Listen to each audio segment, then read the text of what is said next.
नमस्कार। उपेंद्र नाथ रैना का सभी मित्रों को नमन, नमस्कार, हार्दिक अभिनंदन। आप जानते हैं कि आज शुक्रवार है और सायं 7 बजे हम कार्यक्रम लेकर आते हैं क्या-क्या याद करूँ। क्या-क्या याद करूँ कि आज के इस प्रोग्राम में हमने यहाँ पर आमंत्रित किया है वरिष्ठ रंगकर्मी और सिनेमा के जाने-माने निर्देशक श्री एम के रैना को। मैं श्री एम के रैना को यहाँ पर सादर आमंत्रित करता हूँ, उसके बाद हम उनसे बातचीत शुरू करते हैं। नमस्कार रैना साहब। नमस्कार, नमस्कार। तो आपको नए साल की बहुत-बहुत शुभकामनाएँ। अब तो हालाँकि 8 दिन तो निकल गए, लेकिन फिर भी कहते हैं ना कि कुछ दिनों ये मुहूर्त चलता रहता है। चलता रहता है, तो हाँ? जी। तो अभी अब हमारे साथ हमारे मित्र जुड़ने शुरू हो जाएँगे और जैसा कि मेरे मित्र जानते हैं कि आज हमने आपको यहाँ पर इस मंच पर आमंत्रित किया है।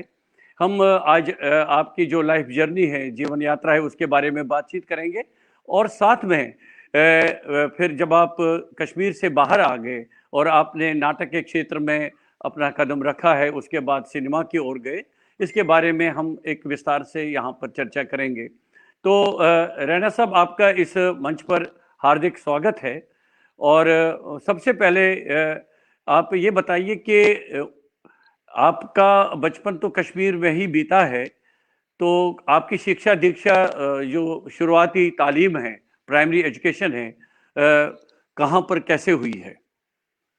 मेरे घर के बाहर एक स्कूल था मतलब समझ लो आंगन में ही।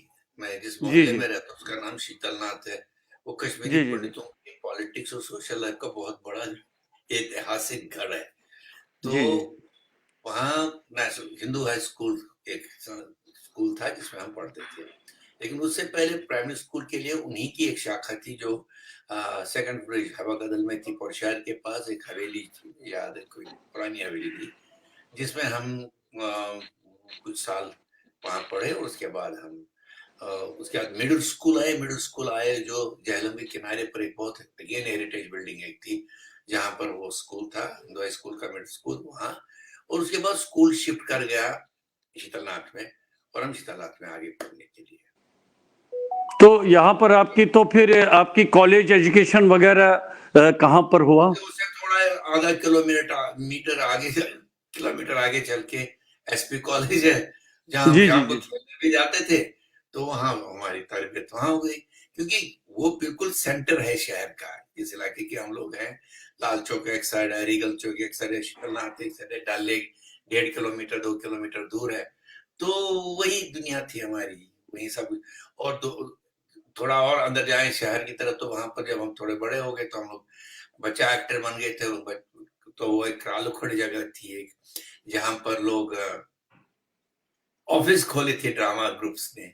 तो वहाँ एक कला केंद्र आगे था, जो मेरे अंकल जैसे थे सारे, कुछ फादर की एज के थे। उनको बच्चा एक्टर जब भी चाहता इसको पकड़ लो, मैं कर दूंगा एक्टिंग। और उससे होगा एक ही ग्रुप से नहीं, दूसरे ग्रुप भी पूछते थे। फिर आप कॉलेज जी। जाते तो कॉलेज में आपको लगता है कि आप बड़े तोप हैं, स्कूल में आपको ऑर्डर्स बोर्ड पे ना वहाँ। मैं म्यूजिक भी सीखता था, वहाँ पर एक स्कूल था प्रेम संगीत निकेतन, जगन्नाथ शिवपुरी चलाते थे। उन्हें बहुत ही बढ़िया म्यूजिशियन थे, वो बहुत संत आदमी थे, एंड तक संत रहे। प्रेम संगीत निकेतन नाम था उनका, और उनका एफिलिएशन गंधर्व महाविद्यालय मर्दल से था यहाँ। और यहाँ से भाई जी, इनको मुदगल साहब कहते हैं, वो आते थे, सीनियर मुदगल जो अब रहे नहीं, वो आते थे और हमारे एग्जामिनर होते। तो हम लोग शास्त्रीय संगीत करते थे, बड़ा बड़ा ख्याल करता था। मुझे लगता अब तो मैं कलाकार बन ही गया, बड़ा ख्याल भी करता था, विलन भी गाता था। तो लेकिन उसका थोड़ा सा ये हुआ है, तो कश्मीरी पंडित होने के, तो आपको साइंस पढ़ना जरूरी होता है, नॉन मेडिकल और मेडिकल। तो वो लिया, तो उसकी चक्कर में तो हमारा म्यूजिक थोड़ा पीछे रह गया। उससे ज्यादा मुझे इसलिए लगा हम पीछे हो गया, क्योंकि वो मुझे मास्टर जो हमारे थे वो भी हमसे कुछ सीनियर थे, लेकिन ज्यादा ज्ञान उनको भी नहीं था। अब जब उस लेवल पे पहुंचे जहां वो पहुंचे थे, उसके बाद उनको वो डांटते थे, सिखाते कुछ नहीं थे। तो धीरे धीरे मोह चला गया उससे। लेकिन एक चीज बहुत अच्छी होती थी, वहां पर शाम को ये गुरु लोग महफिल लगाते थे, शास्त्रीय महफिल भी होती थी। इसमें जगन्नाथ शिवपुरी जी साहब गाते भी थे, बहुत बढ़िया सितार बजाते थे। और वहां पर कश्मीर के बहुत बड़े सुफेना कलाम के जो उस्ताद रहे थे, बदबकाल साहब, वो जी। आते थे। और शाम को इनकी महफिल लगती थी। क्योंकि मेरा घर बिल्कुल नजदीक था, मुझे इजाजत दी गई कि तुम इस महफिल में बैठ सकते हो। मैं इतना छोटा था, मतलब 5वीं श्रेणी से जब तक मैं स्कूल छोड़ा, 5 साल मैंने वहां रहा, तो स्कूल का बच्चा ही था तब। तो मैं सुनता था उनके सूफियाना कलाम, समझ इतना आता था लेकिन मजा आता था। वो रागों और मुकामों के इस माहौल में मेरे कान, ठीक है, और कभी कभी मैं सो ही जाता था वहां। और फिर जगाते थे मुझे, किसी को कहते थे, किसी अंकल, अरे इसको घर छोड़ दो, ये तो साइकिल पे कोई छोड़ देगा। और वो वातावरण कश्मीर का बहुत ही होता था। मतलब बहुत सारे जो हमारे सीनियर लोग रहे हैं, आज नहीं है वो लोग, लेकिन मैं ये समझता हूँ कि उन्होंने हम जैसे बच्चों की नींवें बहुत अच्छी डाली। जैसे उसमें राधा कृष्ण बराड़ू था, मोतीलाल चमू थे, अली मोहम्मद लोन थे, संतोष थे, शमीम थे। ये एक गैंग जैसी थी इनकी, जो कल्चर के कुछ हरता करता। मैं रेडियो से दूर था, रेडियो में प्राण किशोर और ये थे, मैं जाता नहीं था रेडियो की तरफ, मेरी कोई रुझान भी नहीं थी। लेकिन ये था कि ये लोग आपकी परवरिश के, मतलब उस जमाने में समझो, उस उम्र में मुझे अख्तर मोहिउद्दीन, क्योंकि एक वजह जो सबसे जरूरी है, मेरे स्कूल के प्रिंसिपल दीनानाथ नादिम, आप समझ सकते हैं इतने महान जी, लोग। जी, जी। आज भी अगर आप जाएंगे कश्मीर में, नादिम साहब का नाम बहुत ही एहतराम से लिया जाता है और उनको मिस करते हैं।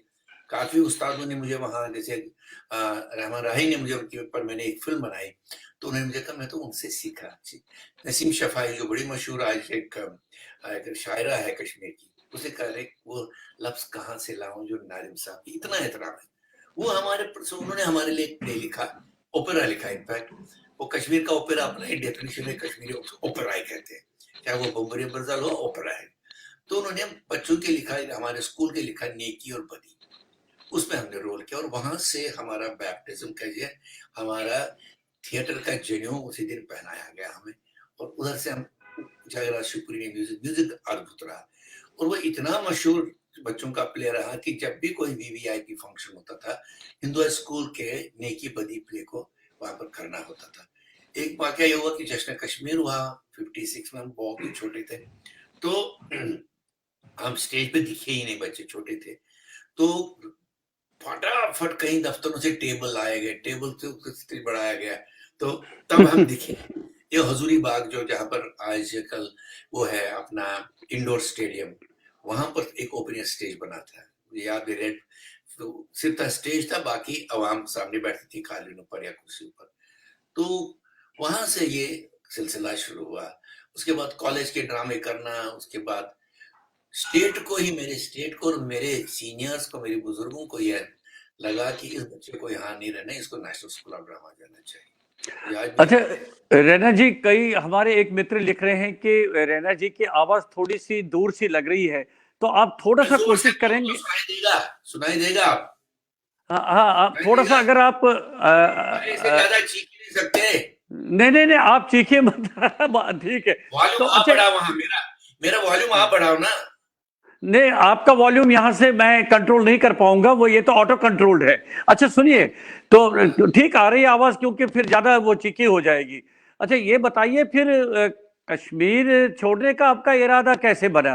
अगर आपको कश्मीर में इतना अच्छा माहौल बना और नाटक के आप कह रहे हैं कि वहां पर इस तरह से आपकी परवरिश बहुत अच्छी हुई, इस आपके गुरु बहुत अच्छे मिले, तो क्यों एकाएक आपने फिर फैसला किया कि आप वहां से बाहर, क्या हायर एजुकेशन ड्रामा में करने के लिए आपने मन बना लिया? यही तो महत्वपूर्ण है। आज के कश्मीर और तब के कश्मीर में फर्क है। जी, जी। तब बुजुर्गों ने फैसला किया इस लड़के को भेजना है NSD, national school of drama. और तब गवर्नमेंट ऑफ कश्मीर स्कॉलरशिप देती थी।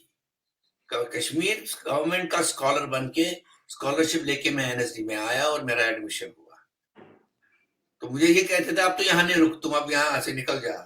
तो मेरी वो जो कश्मीरी पंडित का होता है ना कि डॉक्टर बनेगा कि इंजीनियर में, फॉर्म तो भरे थे बहुत खूब सारे, लेकिन वो मुलतवी हो गया सारा।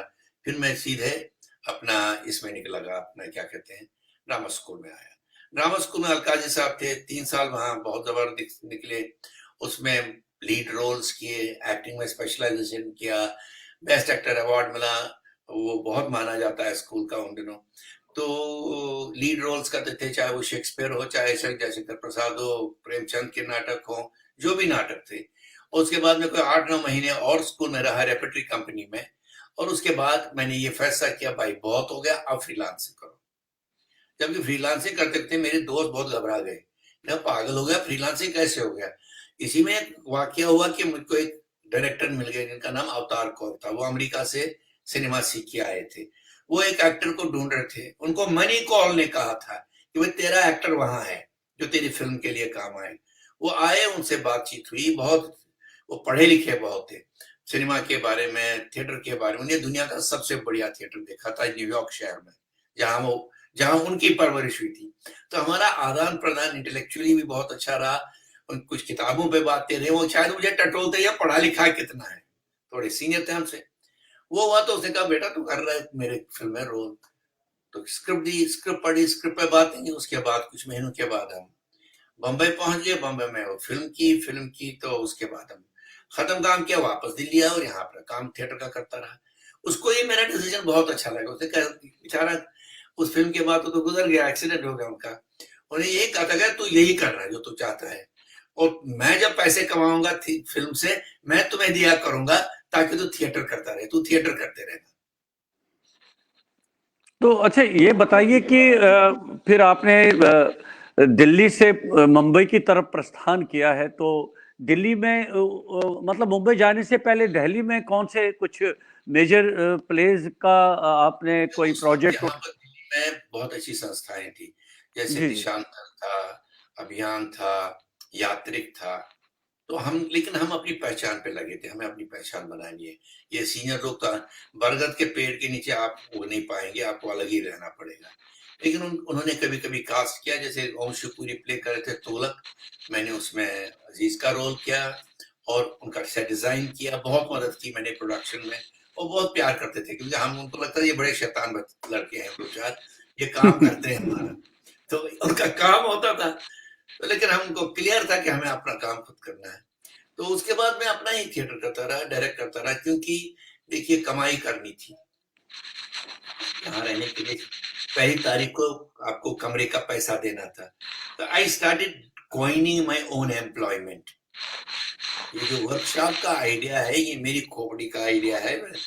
73 पहला हिंदुस्तान का वर्कशॉप मैंने 2 महीने का किया यात्रिक के साथ मिलकर, जिसमें बैरी जॉन भी था, मार्कस मोस थी, जॉय माइकल थी। वो इंग्लिश थिएटर का और मैं हिंदी थिएटर का करता। तो हमने अद्भुत काम किया था, बहुत बड़ा काम किया था। तो मैंने जिंदगी का पहला मेजर ड्रामा किया था गौरकी का लोअर डेप्थ, जिसको उसी साल अवार्ड भी मिल गया थी। तो धीरे धीरे से आपका ये मतलब हौसला बढ़ता है।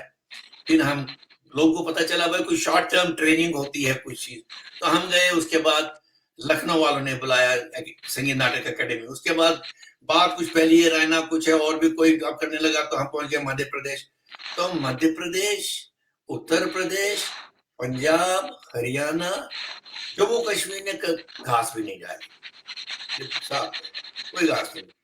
पता नहीं क्यों था, क्योंकि एकेडमी को ख्याल ही नहीं था। लेकिन वहां बाकी लोग काम करते थे जो करते थे। लेकिन यहाँ हमने, जैसे कि अशोक वाजपेयी जो कवि हैं, वो सेक्रेटरी भी रहे, उन्हें कहा तुम लोगों ने तो पूरा रौंद डाला है इन शहरों को। तो हमने मूवमेंट खड़ा कर दी पूरी, और इतने तैयार किए नौजवान, इतने उनमें से कुछ एनएसडी आए, कुछ बम्बई गए, अपने ग्रुप बन गए, उनके ग्रुप उनके चल रहे हैं। तो उसे हमें एक रेगुलर एक्टिविटी मिलती रही।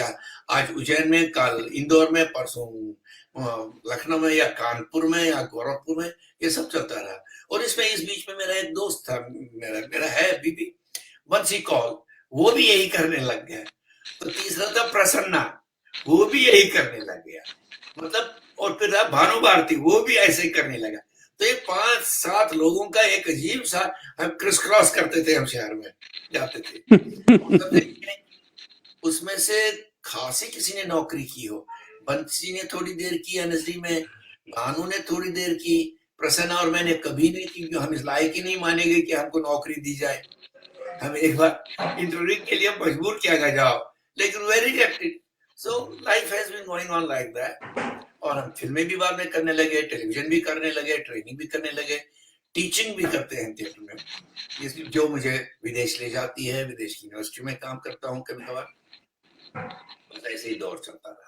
जी, अच्छा, आपके जिस समय आप दिल्ली में थे और थिएटर का काम कर रहे थे, तो आपके समकालीन, आपके कॉन्टेम्परेरी कौन-कौन थे आपके साथ, जिनका फिर बाद में आपका एक समूह, एक ग्रुप बन गया? देखो उस वक्त दिल्ली में जो थे, जो राम गोपाल बजाज थे, ओम शिवपुरी थे, ये हमारे सीनियर्स थे। मोहन महर्षि थे, हमारे सीनियर्स रहे। जॉय माइकल थी, रणबीर सिंह थे, एक ग्रुप था यहाँ पर थ्री आर्ट्स क्लब का, वो कैसे दिल्ली का अभी भी चलता हुआ ग्रुप है, जो कि दिल्ली का सबसे पुराना ग्रुप है, आजादी के पहले का ग्रुप है थ्री आर्ट्स क्लब, वो भी चल। तो ऐसे लोग थे उस वक्त का काफी आदान प्रदान में हमारा होता था कि हम उनके लिए, अगर मतलब मुझे याद है कि एक बार मैं सोया था, अपने दोस्त, हमने 3 लोगों ने एक पैड लिया था यहाँ पर डिफेंस कॉलोनी में, सडनली 12 बजे राम गोपाल बजाज प्रकट हुए। अरे उठो मनगुड़ियो, उठो उठो, दादा ढूंढ रहा है। अरे क्या हुआ, कौन दादा? तब हम शुक्रिया ढूंढ रहा है, हमारा सेट में प्रॉब्लम हो रहा है, लग नहीं रहा है, तो किसी उन बदमाशों को बुलाओ। तो हम 4 लोग, रवि वसवानी, मैं, दीपक कादर, हम बाग गए, आरी लेके, कील लेके, हथौड़े लेके, रात भर बैठ के हमने उनको सेट बना के दिया। और सुबह शिवपुरी आया, कहते अरे हो गया सेट खड़ा। इस तरह से वो था एक माहौल के, इसमें हम लोग एक दूसरे की मदद बहुत अच्छी तरह से करते थे, उससे हम सीखते भी थे। मतलब मैं आपको बताऊंगा, आधे उधरे प्ले जब चलता था, ओम शिवपुरी उसमें 4 भूमिकाएं खुद निभाती थी, क्योंकि ये ना इतिहास तो लिखा नहीं हिंदी थिएटर का, परफॉर्मेंस का इतिहास कोई नहीं लिखा, टिप्पणियां और ये बकवास बहुत लिखा गया। मैं हर दिन शाम को त्रिवेणी में जाता था, उसके ऑडिटोरियम में वो प्ले देखने के लिए, क्योंकि वहां वो हर वीकेंड चलता था, सिर्फ ये देखने की करता कैसे ये 4 रोल करता कैसे। और लास्ट स्पीच में उसकी जो बहुत लंबी स्पीच है जुनेजा की, सुनता रहता था मैं। लेकिन एक दिन ये हुआ कि वो गेट पे टॉर्च लेके बैठ खड़े थे, टिकटें काट, कहते इधर तो अंदर नहीं जा रहा है, टिकटें काट, ठीक काट रहा है टिकटें। I used to feel very proud कि हमको ये काम दिया गया। तो अच्छा, ने बहुत सारी बातें आपके सामने। अच्छा, एक तो आपका ग्रुप था। जी जी सुधा शिवपुरी बहुत बड़ी जी एक्ट्रेस थी, मेरे हमसे बहुत सीनियर थी। सुरेखा सीकरी थी। तो मेरा सौभाग्य है कि मैंने उत्तरा बावकर को भी डायरेक्ट किया, जबकि उनका जूनियर था। अपना सुरेखा सीकरी को भी किया, सीमा विश्वास को भी किया, बहुत सारे ऐसे सीनियर्स को जो आप बड़े नाम है आजकल। I have directed them, I got a privilege to direct them. अच्छा, कोई बाहर का कोई ऐसा प्रोजेक्ट वाला आपने नाटक किया है जिसमें आपको मतलब एक अलग तरह का अप्रोच लगाना पड़ा, करना पड़ा उस ड्रामा में, कोई हमेशा बाहर का? कोई भी नया नाटक होता है, उसका अप्रोच अलग होता है। जी वो जी नाटक की भाषा और उसका शिल्प आपको बताता था कि इसका क्या रूप होगा। ऐसा रूप तब ग्रो करने लगता है। ऐसे नहीं है तो मैंने जैसे पहले नाटक किया वही नाटक दूसरा होगा, तीसरा, तो उसमें कोई मजा नहीं है। और पर्टिकुलरली मैं तो जानवर्स तोड़ता हूँ। मैं, आप मुझे पकड़ नहीं सकते, मैं फोक ही करूंगा, फोक भी मैं करता हूँ, लेकिन I do the most contemporary language theatre. तो ये मेरा ये है कि भाषा को समझना, थिएटर की भाषा को बार बार इन्वेंट करना, ये बहुत मजेदार काम होता है। अच्छा रैना जी, आपने आर के ब्रारू जी का नाम लिया शुरू में, और बाद में वो दिल्ली में भी थे, तो क्या दिल्ली में भी उनके साथ इंटरेक्शन रहा, क्योंकि वो थिएटर के तो बहुत बड़ी हस्ती थे? नहीं, वो क्या हुआ, अनफॉर्चुनेट जिस ईयर्स में वो थे, खास कुछ नौकरियां तो थी नहीं ना, कि अभी है, अभी भी नहीं है। तो उन्होंने सामने ड्रामा डिवीजन ज्वाइन किया। घर बार बच्चे वगैरह, उनकी शादी एनएसडी होने से पहले ही हुई थी, बच्चे हुए थे। So he got completely sucked in by song and drama division। जो भी उसमें एनएसडी के जितने भी अच्छे स्टूडेंट्स गए, वहाँ ऑफिसर्स बने, बड़े अच्छे ऑफिसर्स बने, लेकिन वहाँ उनको वो चांस नहीं मिला।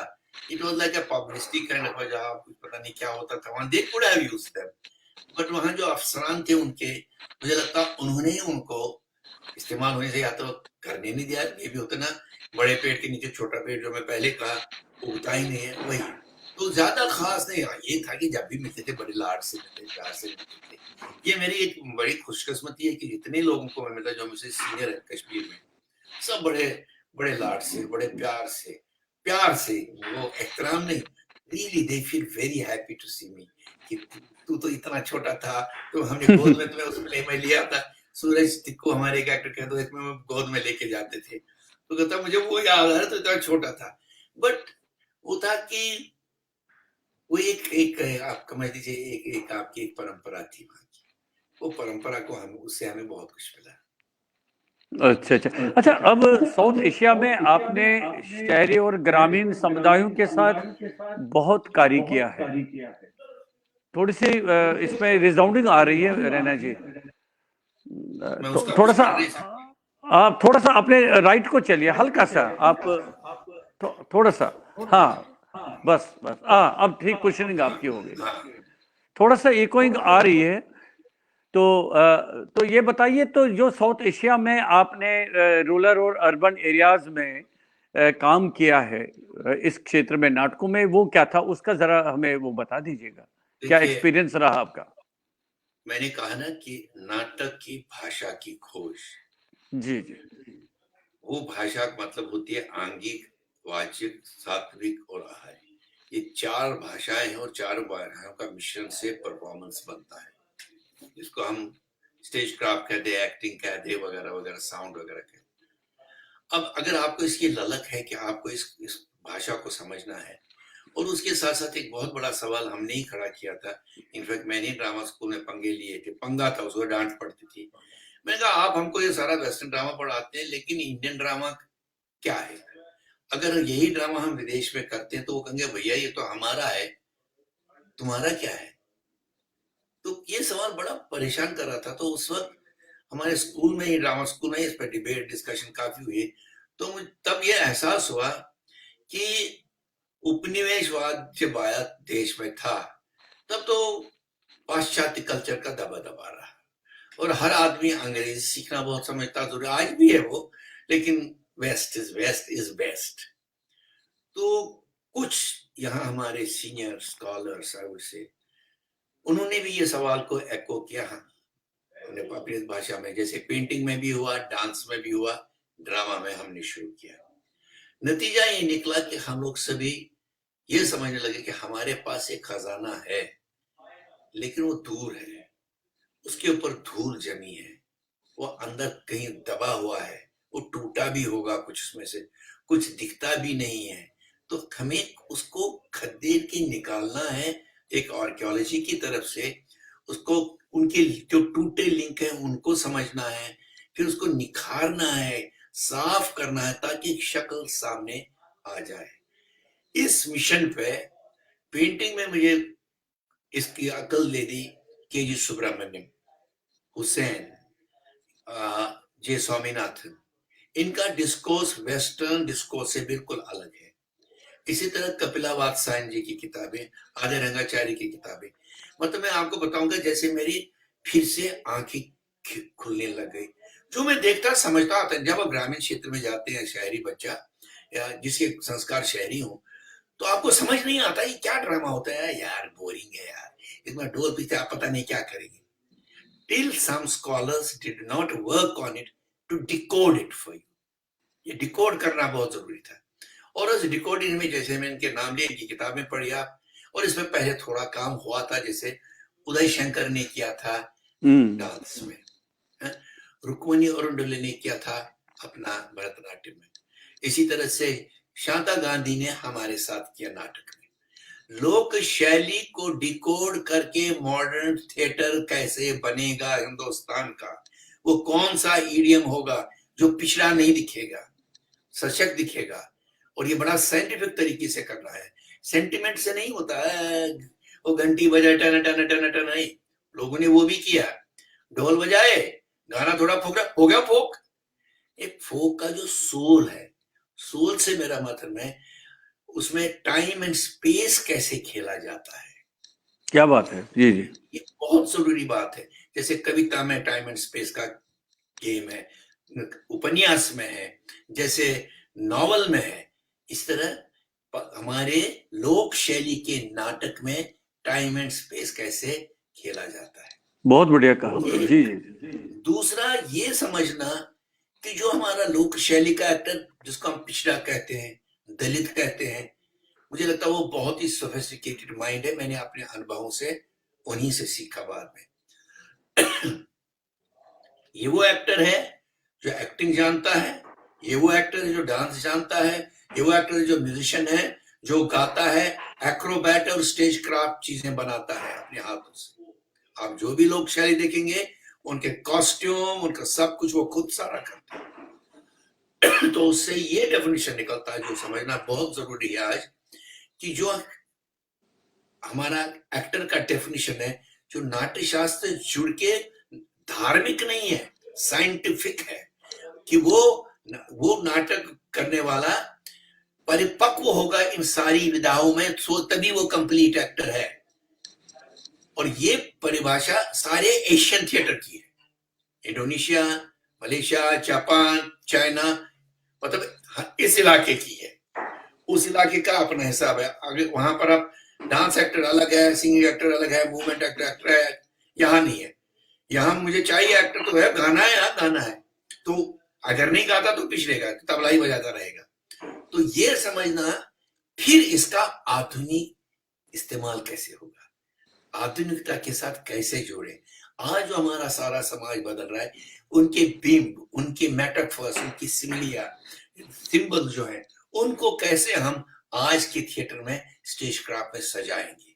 ये वैसे ही है बाबू, जैसे कि आप एक दूल्हे की थाली सजाते हैं ना, जब उसको शादी होने के बाद खाना खिलाते हैं, बहुत सजाना पड़ता है उसको, खट्टा मीठा तरवा मिर्ची वाला सारे खाने देके, बाद में जब वो खाता है, वो कहता है वाह ये सात्विक भोजन था।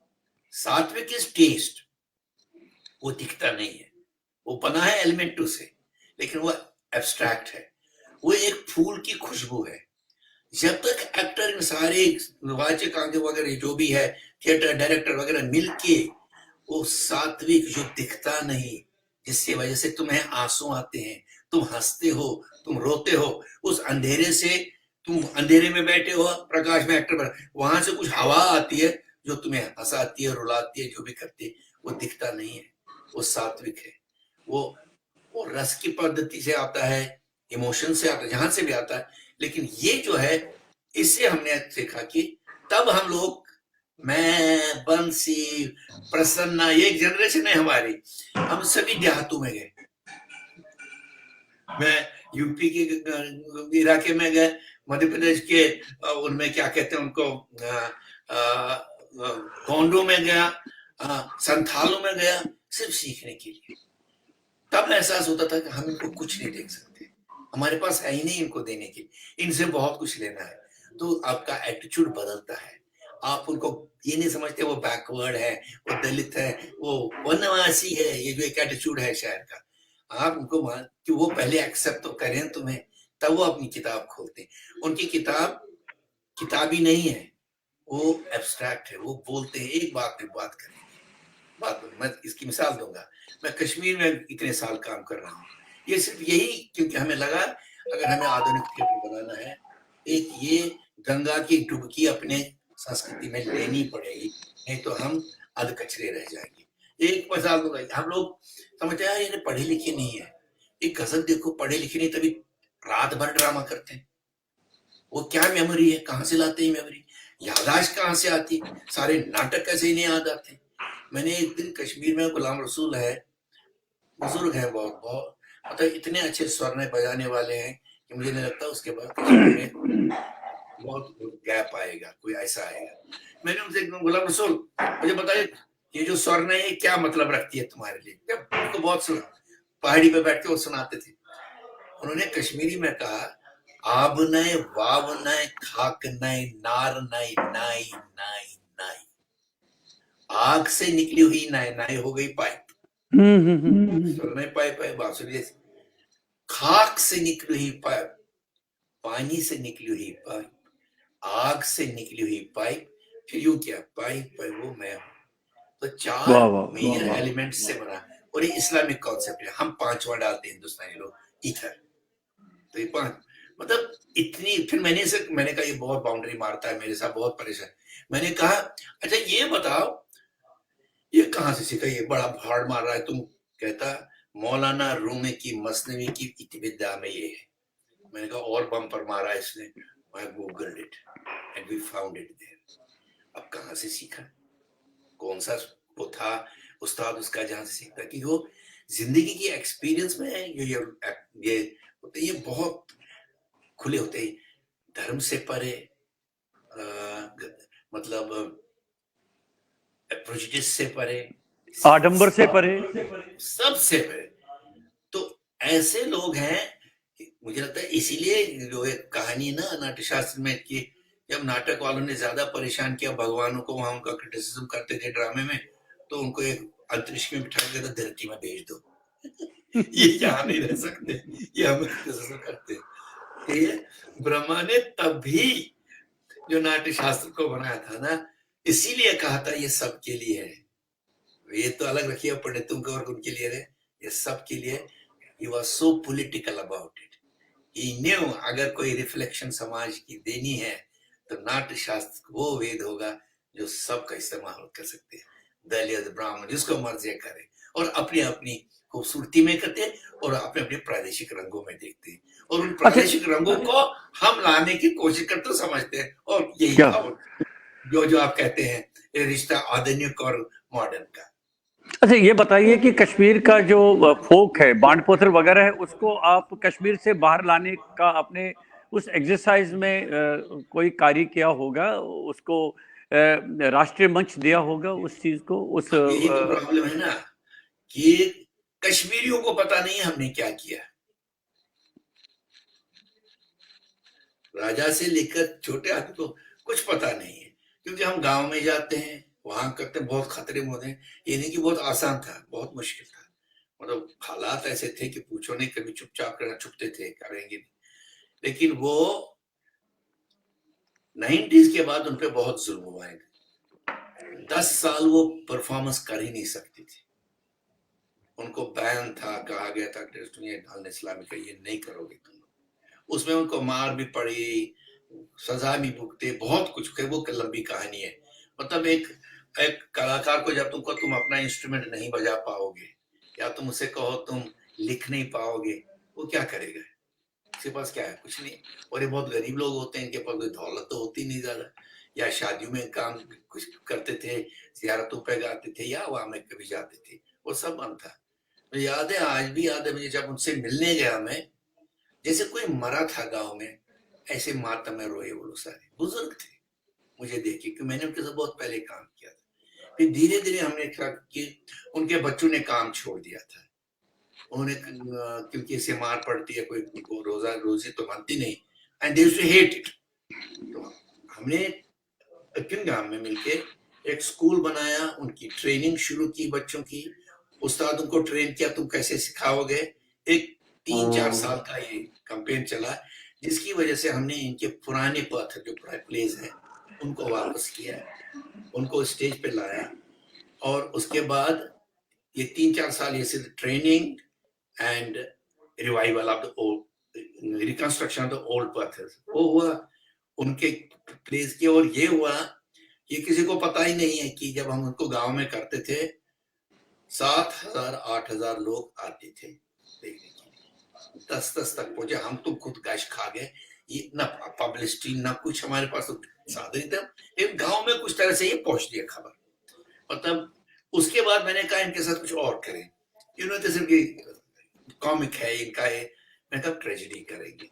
एक बार दर्ज पत्र, उनका एक बड़ा मशहूर पत्र, उसका एक रोल कर रहा था दर्ज का, बादशाह का, उसका नाम है गुलाम मोहम्मद। अद्भुत एक्टर है, मतलब मेरे साथ एनएसडी के एक्टर हमको असिस्ट कर रहे थे, कहते ये कहाँ से ट्रेनिंग लाया सर, ये बता, वो इतना गजब का है। एक बार उसे एक जेस्चर दिया, मेरे मुंह से निकला किंग लियर। मैं राकेश में उनका क्या करे, मैं कहा गुरु ये किंग लियर बन सकता है, देख रहे कर क्या रहा है, and he experiments with his body.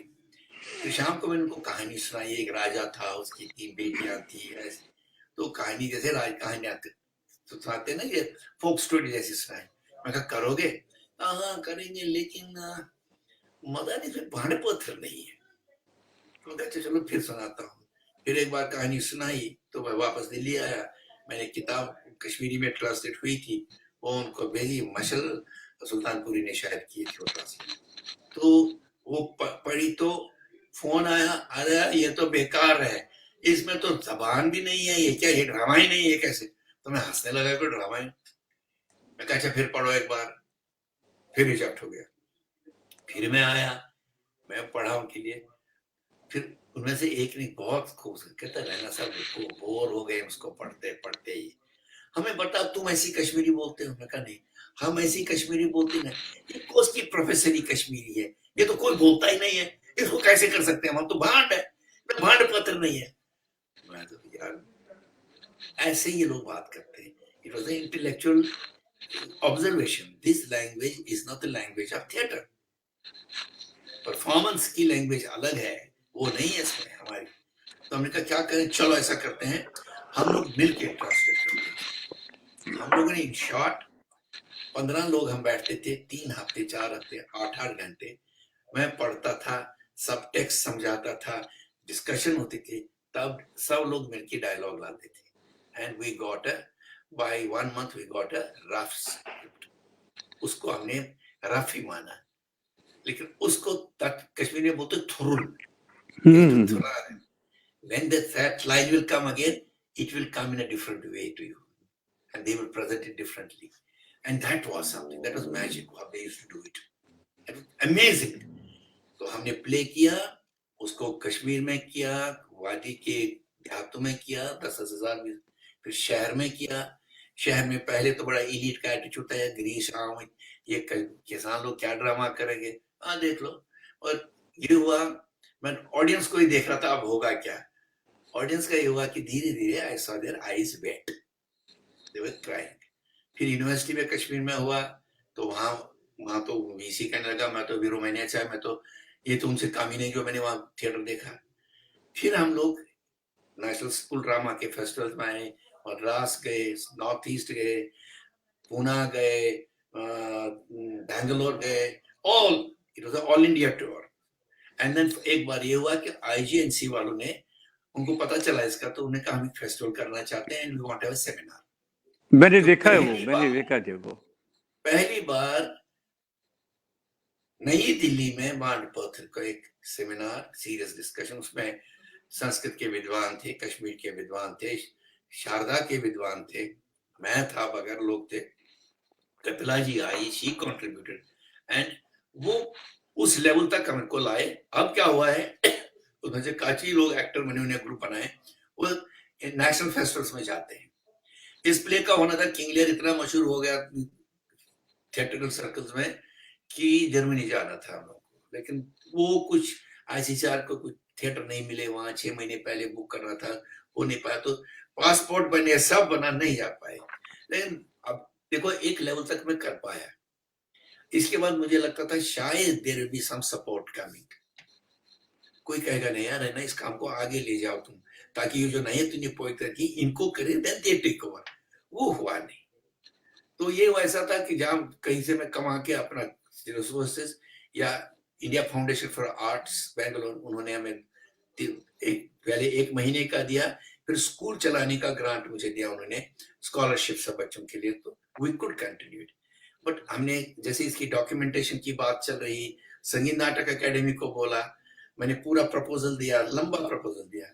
मुझे तो वहां से कहना नहीं चाहिए, लेकिन सही बात है कि एक्नॉलेजमेंट लेटर भी नहीं आया कि तुमने ऐसा प्रपोजल दिया।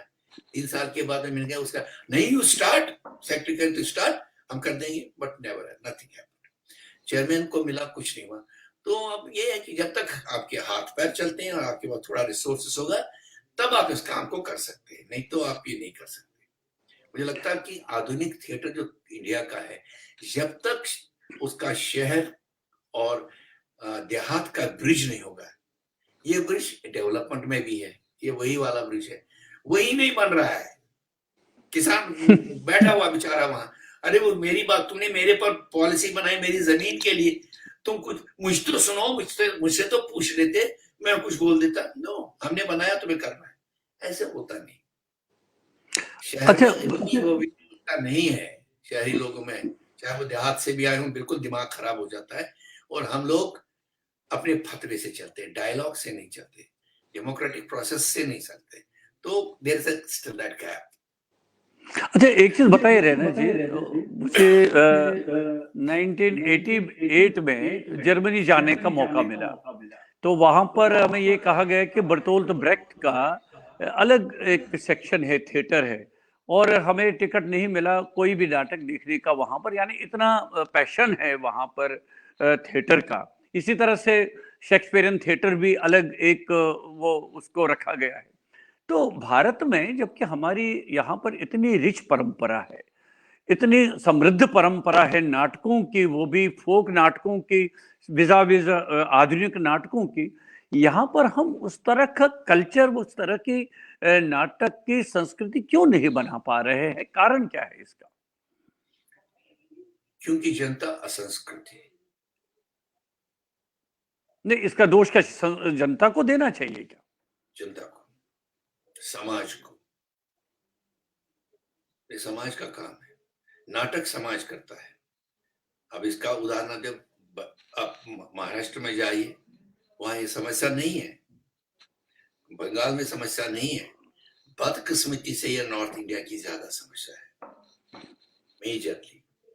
संस्कृति को यहाँ कोई ज्यादा नहीं, उनको वो तवाई फूंका जैसा, उनको एक एटीट्यूड है अजीब सा। अगर तुमने कहा मैं फिल्म बनाऊंगा, थिएटर बनाऊंगा, अरे क्या पागल हो गए, करियर बना नहीं पा रहे, ये प्रॉब्लम है।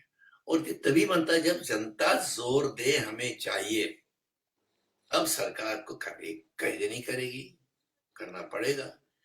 वो कॉन्शियसनेस, वो एक अवेयरनेस चाहिए जो नहीं है। जैसे आप देखो आजकल एक अवेयरनेस दिल्ली में और गुड़गांव में और नोएडा में आई है, पेड़ नहीं काटने देंगे।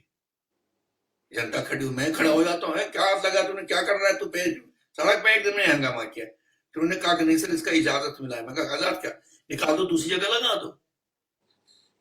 तो इसलिए यहाँ पर आप देखेंगे बड़ा हंगामा होता है, पेड़ को काटने के टाइम में बड़े निकलते हैं, समाज निकलता है।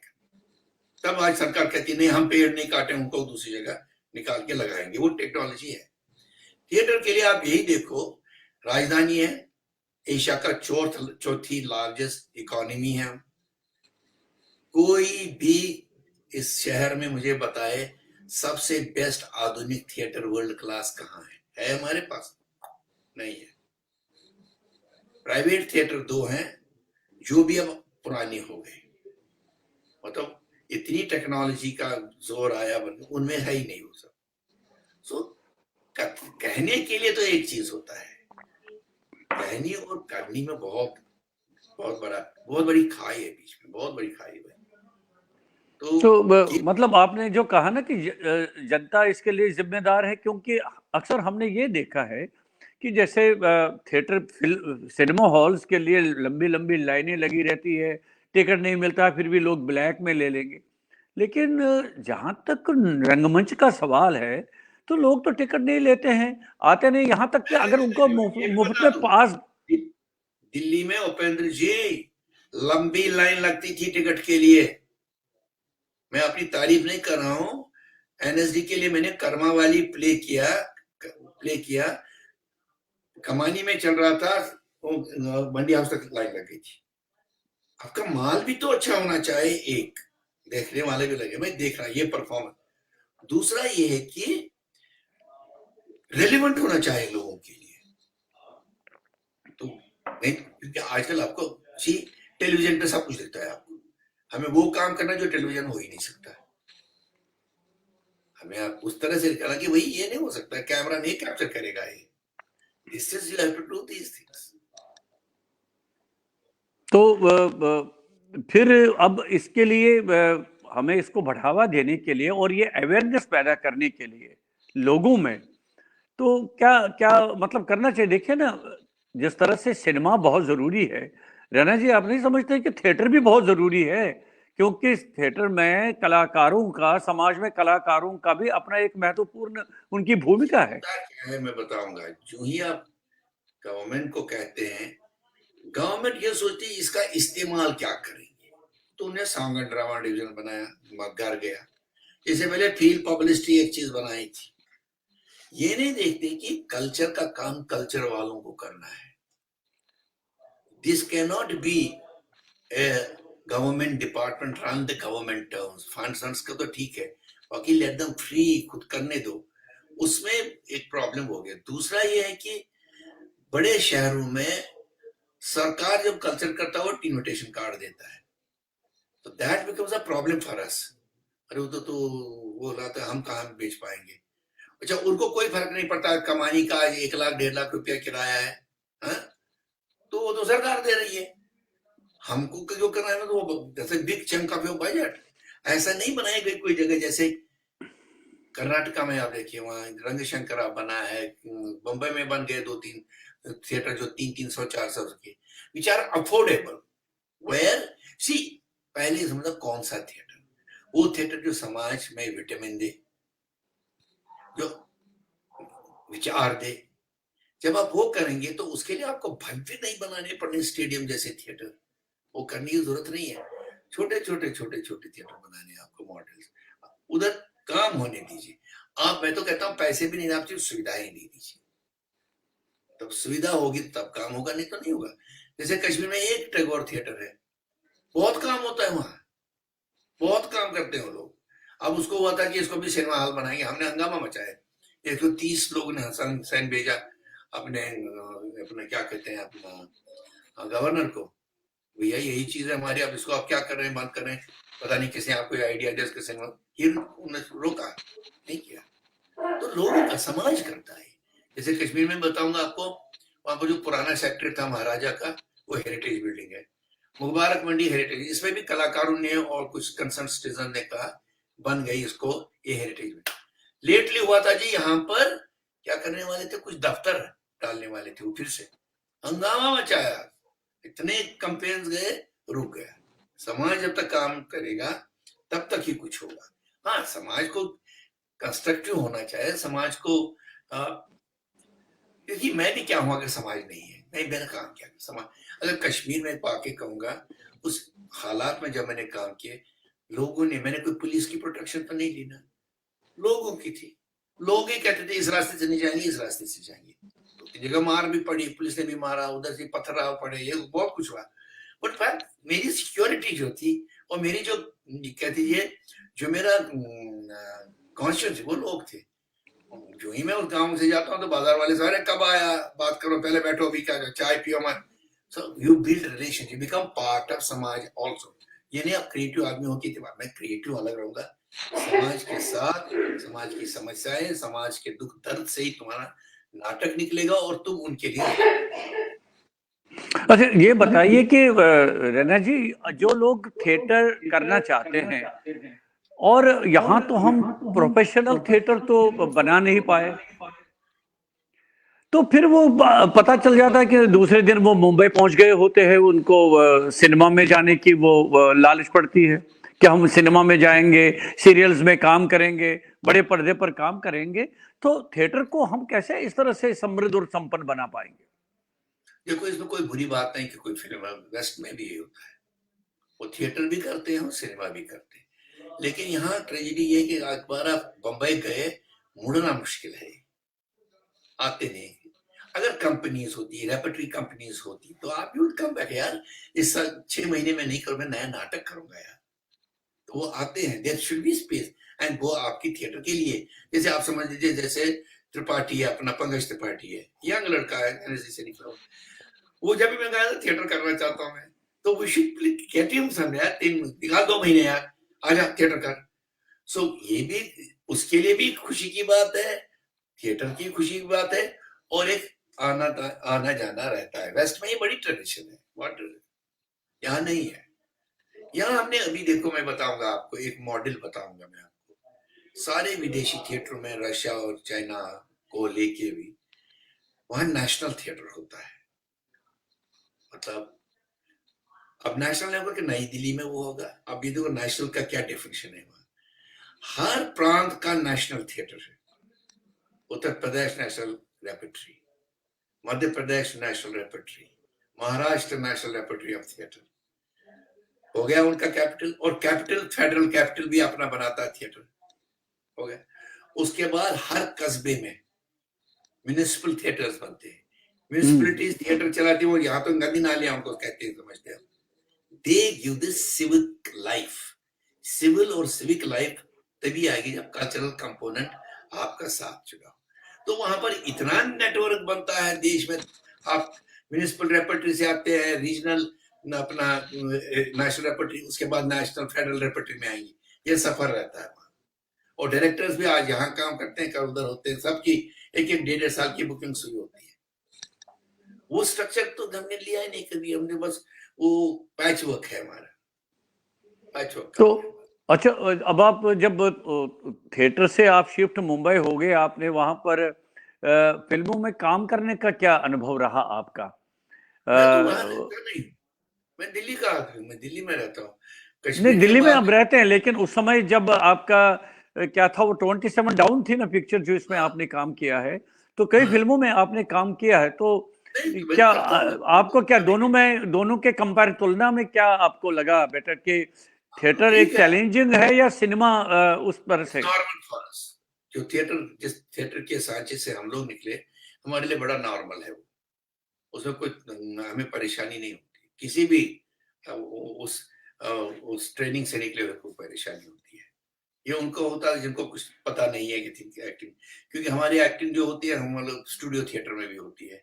आप बिल्कुल 2-4 फुट पर खड़े हम यहाँ पर आपके सामने एक्टिंग करेंगे विद द सेम, तो इंटेंसिटी तो कोई फर्क नहीं पड़ता उसमें, नथिंग हैपेंस। नहीं, सिनेमा में कोई ऐसी फिल्म है कि जो आपको बिल्कुल, जो उस समय उन उन दिनों कहते थे ना समानांतर सिनेमा, जो पैरेलल सिनेमा जो बन रहा था, तो कोई ऐसा अनुभव उसके देखिए, बारे में बताइए? आप यही प्रॉब्लम है ना उपेंद्र जी, आप भी अब रेडियो तक ही रहे, नहीं तो ये सवाल ही आप नहीं मुझसे करते। I am one of the most protagonist of the parallel cinema from the beginning. वही वही जितने वही इस जी जी जी। सुनिए, अरुण अपना अवतार कौल, मनी कौल, कुमार शानी, गोविंद निहलानी, मृणाल सेन, बुद्धदेव दास गुप्ता, बासु भट्टाचार्य, रंगा, ऑल दीज फिल्म मेकर्स के साथ मैंने फिल्में की है। They're all वही मैं अपने मित्रों तो के लिए बट दैट आपसे इज कहलवाना चाह रहा हूँ। जी जी। नहीं नहीं, कहने का मतलब है कि आपने नहीं, पता नहीं लोगों को। मैं भी जाता हूँ, अभी मैंने 2-3 शॉर्ट फिल्में की, मेरे होल छोड़ के आइडियाज देखी, यंगस्टर्स हैं बहुत, ऑलमोस्ट लाइक माई चिल्ड्रन। एक इंदौर में बन गई, अभी एक कलकत्ता में बनी, एक्सचेंज ऑफर, वो तो 2 मिलियन क्रॉस कर गए। हॉट शॉट क्या है वो, उस पे 2 मिलियन, 45 मिनट की फिल्म थी। तो ऐसा नहीं है कि, कहने का मतलब है कि मेरे लिए it was extension of theatre, ये अभी भी एक्सटेंशन ऑफ थिएटर ही है मेरे लिए। वहां जाना, काम करना और वापस घर आना, अपना यही काम मैं करना। आपसे कहलवाना चाह रहा था कि आपने उसको as an extension of theatre ही लिया है। आपने वो जिसको कहते हैं ना, कई लोग जैसे पूरा समर्पित हो वहां गए गया तो सिनेमा में ही, वहां गए वो, और लौट के थिएटर में नहीं आए। सवाल ही नहीं उठता, सवाल ही नहीं जी उठता। जी। अच्छा, एक और आपसे ज़रूरी जानना चाहूँगा कि आपको लग नहीं रहा है कि जो नए लड़के हैं, जैसे हमारे यहाँ नेशनल स्कूल ऑफ ड्रामा है, दिल्ली में है, हाँ, तो क्या देश के और हिस्सों में नहीं होना चाहिए, जहाँ पर इतना बड़ा देश है, जहाँ पर बच्चों को इस तरह से प्रोफेशनली ट्रेनिंग दी जाए, उनको वहाँ पर उस दिशा में उनको इंटरेस्ट पैदा किया जाए, तो लग नहीं रहा ये कमी है हमारे यहाँ भारत में, वो उस चार प्रोफेशनलिज्म नाम, क्या? एक तो मैंने अपने 4 निर्देशकों का नाम बता रहा हूँ ना, जी बंसी जी। कौल, के रैना, भानु भारती, प्रसन्ना, हमको, हमने मिलके आज से 20 साल पहले एक स्टेटमेंट दिया, वो प्रेस में दिया, इट इज हाई टाइम कि अब नेशनल स्कूल ऑफ ड्रामा प्रादेशिक भाषाओं में होनी चाहिए। क्या बात है, जी जी जी। कि क्यों तमिलनाडु से आदमी आएगा हिंदी सीखने के लिए, क्या जरूरत है उसको आने, उसकी परंपरा इतनी गजब की है, कर्नाटका की इतनी अच्छी है। तो तब हमारे, मुझे याद है, मेरे थिएटर के दोस्त थे, वो जर्नलिस्ट थे, उन्हें हमको लपेटा कि ये क्या बात थी, इनको समझ नहीं आता। तब उनके जहन में था कि हिंदी ही नेशनैलिटी है, Hindi is not a national language, it's a language of communication between states. कुछ आप जाइए मध्य प्रदेश से नीचे तो गएगा, हिंदी का कोई मतलब ही नहीं है। बंगाल से आगे जाकर नोबडी नोस हिंदी। तो और दूसरा कल्चर तो बिल्कुल स्पेसिफिक होता है, वो उसी भूमि का होता है, उसी भूमि की खुशबू उसमें होती है, उसी की भाषा निकलती है, उसका संगीत अलग होता है, उसका रहन-सहन अलग होता है, उसका खान-पान, रंग, रूप सब अलग होता है। इसलिए ये हमारी विविधता जिसे कहते हैं, ये सिर्फ क्लीशे बोलते हैं, करते हैं उसके लिए कुछ नहीं है। यही तो जरूरत है, लेकिन उसकी दिशा में छोटा-सा एक वो है, मध्य प्रदेश ने एक ड्रामा स्कूल खोला है। उत्तर प्रदेश ने भी 30-40 साल से किया, लेकिन सत्यानाश जब वो सरकार का ठप्पा लगता है, एमएलए देखता है मेरा बेटा कब लगेगा यहाँ, फिर वो लिखता है कि यहाँ तक कि गैर थिएटर वाले आज उन स्कूलों पे राज करते हैं, तो वो ग्रो नहीं हो रहे। मतलब कहने का मेरा मतलब है, ग्रो होते किसी भी तरह से ग्रो होते, और दूसरा बाकी थिएटर वालों से, शहर के थिएटर वालों से ही अलग है, जैसे कोई आइलैंड खड़ा हो गया ऐसे नहीं होता।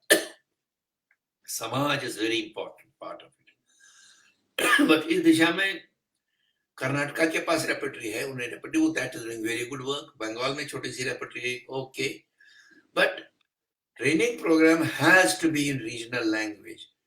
ये कहा जाता है कि आप अपनी प्रादेशिक भाषा में जब करेंगे तो आप ज्यादा सीखेंगे जल्दी। अब देखो कश्मीर में मैंने कामिल साहब पे भी एक डॉक्यूमेंट्री बनाया, उन्होंने अद्भुत एक स्टेटमेंट दिया, कहता तो क्यों तू क्या बोलता है, ये 400 लोग हैं जो हम कश्मीरी पढ़ते और लिखते हैं, हम एक दूसरे का पढ़ते लिख, बाकी किसको पढ़ी है जबान की, माँ जबान कोई नहीं जानता। मतलब उन्होंने तो अपना दुख जाहिर किया। मेरे लिए यह था कि इतना सोच, इतना विचार, इतना दर्शन कश्मीरी राइटर्स ने अपनी भाषा के जरिए से कश्मीरियों को दिया, लेकिन वो कश्मीरी तक पहुंच ही नहीं रहा है। मैंने एक दिन एकेडमी को कहा था, मैं चलो अभी नहीं, क्या होगा, स्कूल पढ़ेंगे हम, तो बर्बाद किए गए, हमको नहीं अपनी भाषा में।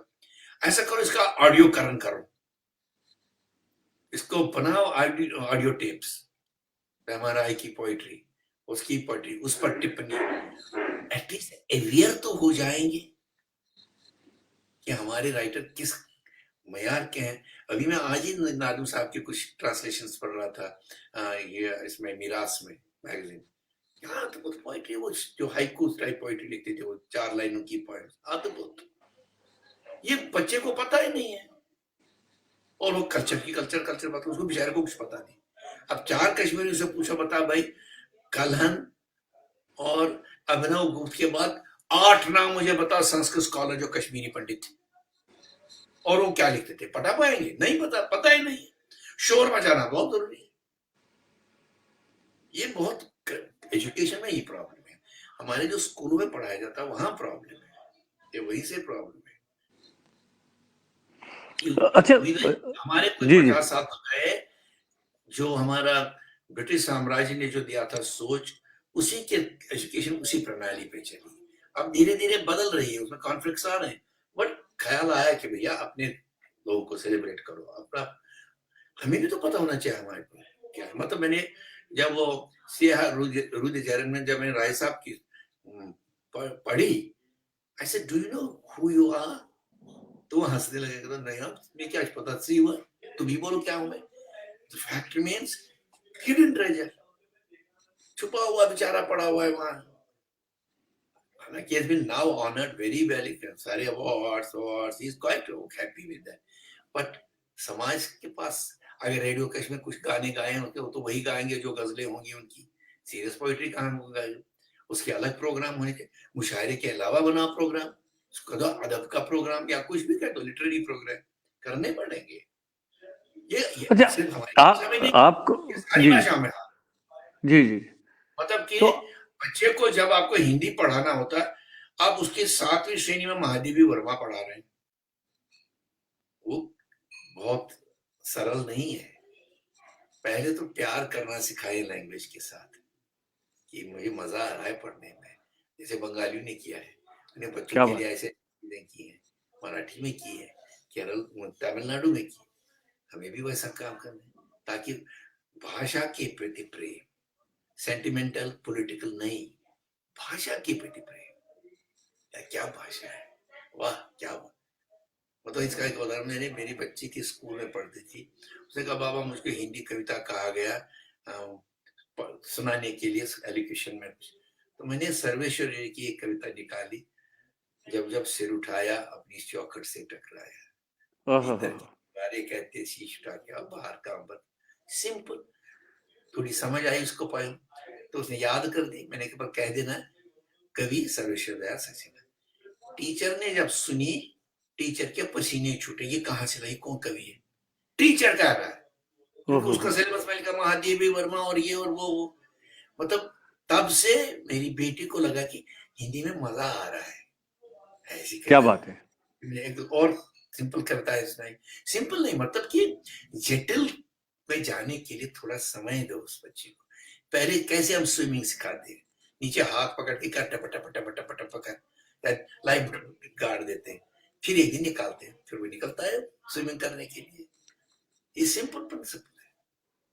मतलब मैं बताऊंगा आपको, मेरे सबसे दुख जो मुझे आज तक है वो है, मेरे पिताजी ने मुझे उर्दू का टीचर भी रखा है, संस्कृत का भी टीचर रखा है, पता नहीं क्यों।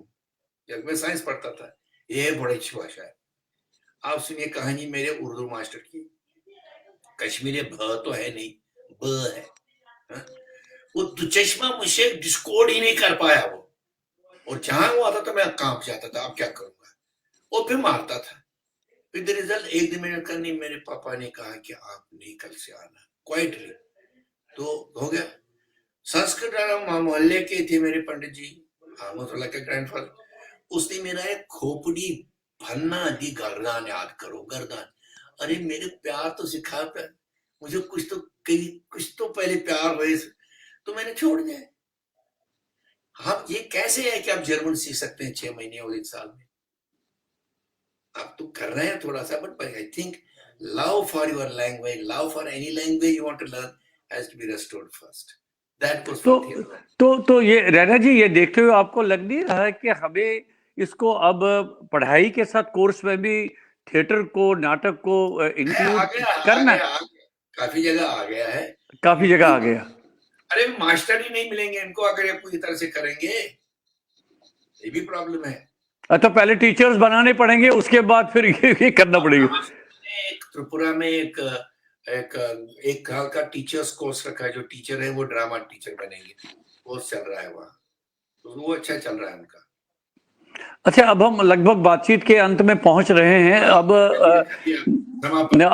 जी अब एक चीज जरूर बताइए कि हमारे देश में खास करके हिंदी क्षेत्र में जो रंगमंच के लिए नाटक लिखना चाहिए, तो क्या नाटककारों की वर्तमान स्थिति क्या है? क्या हमारे पास ऐसे नाटककार हैं इस समय हिंदी में लिखने के लिए, जो वाकई जो रंगमंच के लिए, जिसको कहते हैं ना रंगमंच के लिए नाटक लिखना, क्या उस पर क्या है आपकी टिप्पणी?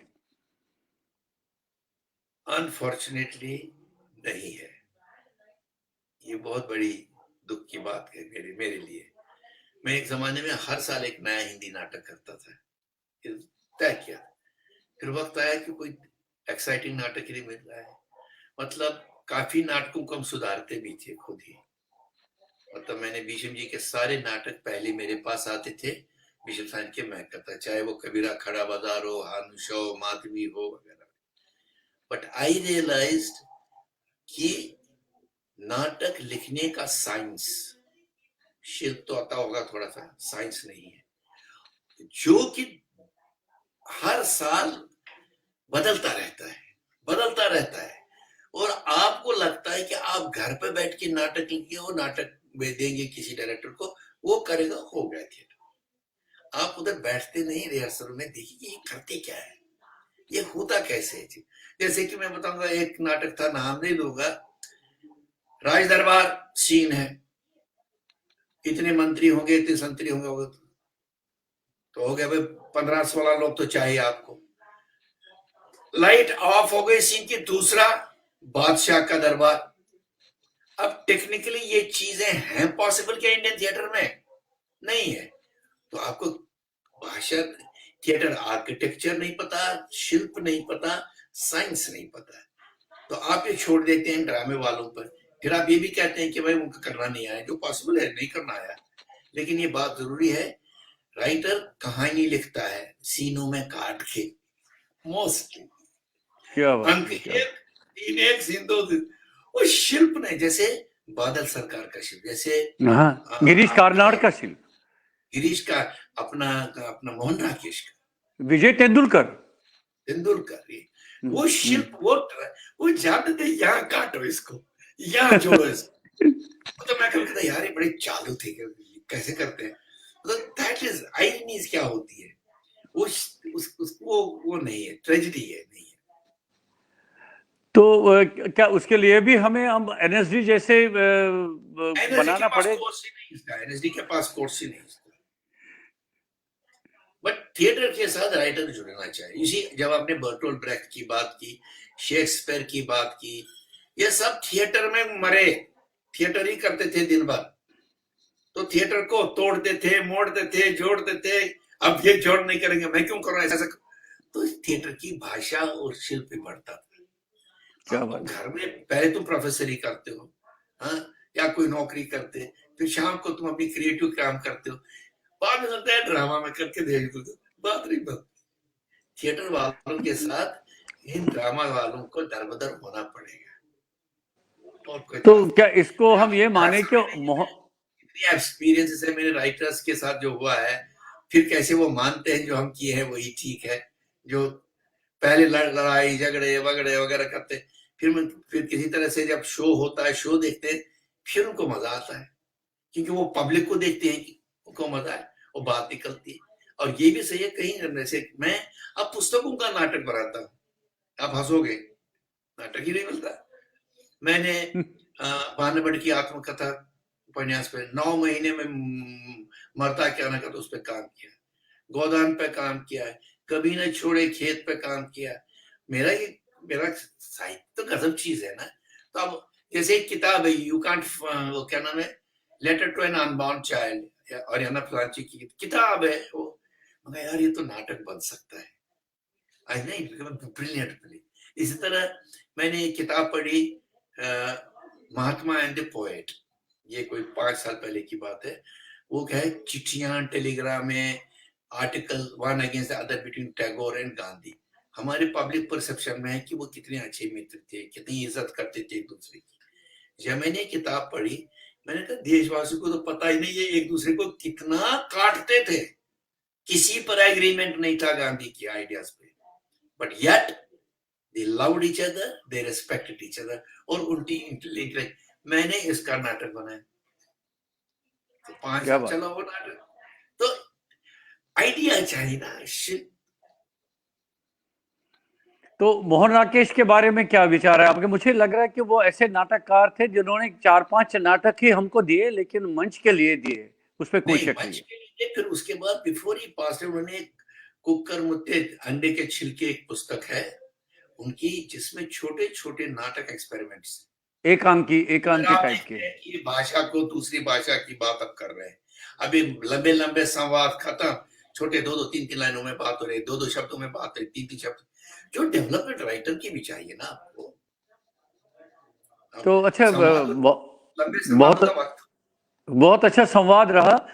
अंत में आप बस एक चीज ये बताइए कि अब जो हमारे यंगस्टर्स हैं, जो वाकई जो अपने दिल दिमाग से इस थिएटर में आना चाहते हैं, तो मैं ये नहीं कह रहा हूं कि आप उनको उपदेश दीजिए, लेकिन कुछ मंत्र ऐसे दीजिए ना उनको कि ताकि उनको तसल्ली हो जाए कि थिएटर का हमारे देश में भविष्य अच्छा है, खराब नहीं है।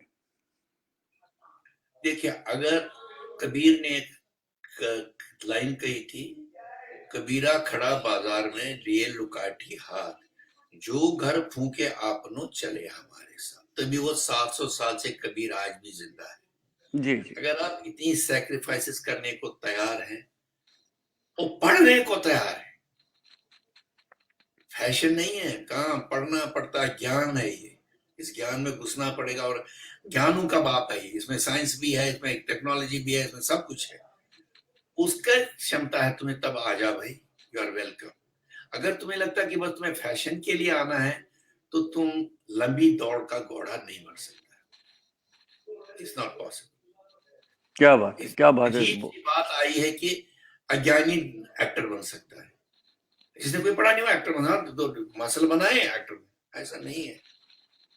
कहीं दुनिया में ऐसा नहीं है। वाह वाह रैना लोग जी, अपना साथ काम बहुत कैसे बहुत बहुत अपना बहुत अच्छी बातें कही आपने, बहुत बढ़िया। आप हमारे इस मंच पर आए, आपने इतना समय निकाला। हालांकि आप इस समय दूसरे मतलब मौसम भी थोड़ा सा सुहावना हो रहा है या ठंड बढ़ रही है, मैं नहीं कह सकता हूं, लेकिन आपने हमारा ये प्रोग्राम में आप आए, बहुत अच्छा लगा हमें। और बहुत कुछ सारगर्भित बातें हुई यहाँ पर, थिएटर के बारे में, सिनेमा के बारे में। और जो आपने इतनी साधना की है शुरू से थिएटर को समर्पित होने में, तो मैं आपको पुनः बहुत बहुत हृदय से आभार व्यक्त करता हूं। और ईश्वर करे अब ये थोड़ा सा संकट का काल जो समय है टल जाए, फिर आपस में मुलाकात हो, बातें होंगी, बहुत अच्छा हाँ, लगेगा। अब तो ऐसे ही मुलाकातें होती है, नहीं तो अब तो नहीं तो ऐसे मुलाकातें होती रहेंगी। लेकिन मैं, सुनिए रैना जी, हमारे साथ इस बीच में बहुत सारे मित्र जुड़ गए थे।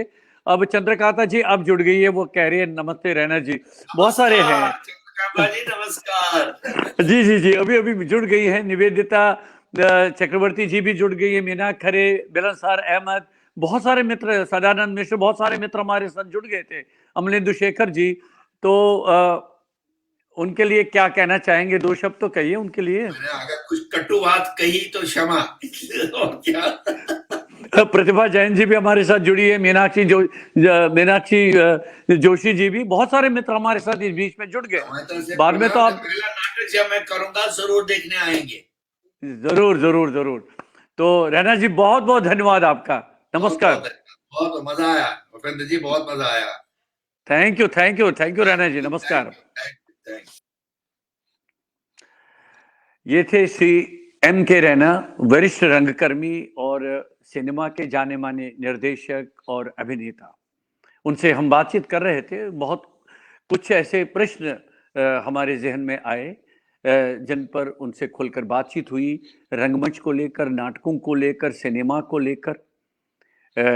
रैना जी का बहुत बहुत धन्यवाद, वे हमारे साथ जुड़ गए। और इसके साथ ही जो मित्र हमारे साथ इस कार्यक्रम के साथ जुड़ गए थे, जिन्होंने अपनी टिप्पणियां दे दी, हालांकि बहुत सारी ऐसी टिप्पणियां भी, ऐसे कमेंट्स मेरे सामने आ गए, लेकिन रैना जी इतने धारा प्रवाह के साथ बोलते रहे, मैं उनको बीच में इसलिए नहीं रोकना चाह रहा था क्योंकि जो वो बताना चाह रहे थे, अपने विचार रखना चाह रहे थे, उसमें कोई व्यवधान न आ जाए, इसलिए मैं उनको रोकना नहीं चाहूँगा। लेकिन मैं उनसे निवेदन करूँगा, बाद में ये कमेंट्स वगैरह भी ज़रूर देखें, और अगर वे अपना उसके उत्तर में अपना कुछ विचार रखना चाहेंगे उनके कमेंट्स के लिए, मैं उनको उन तक ये बात पहुंचा दूंगा।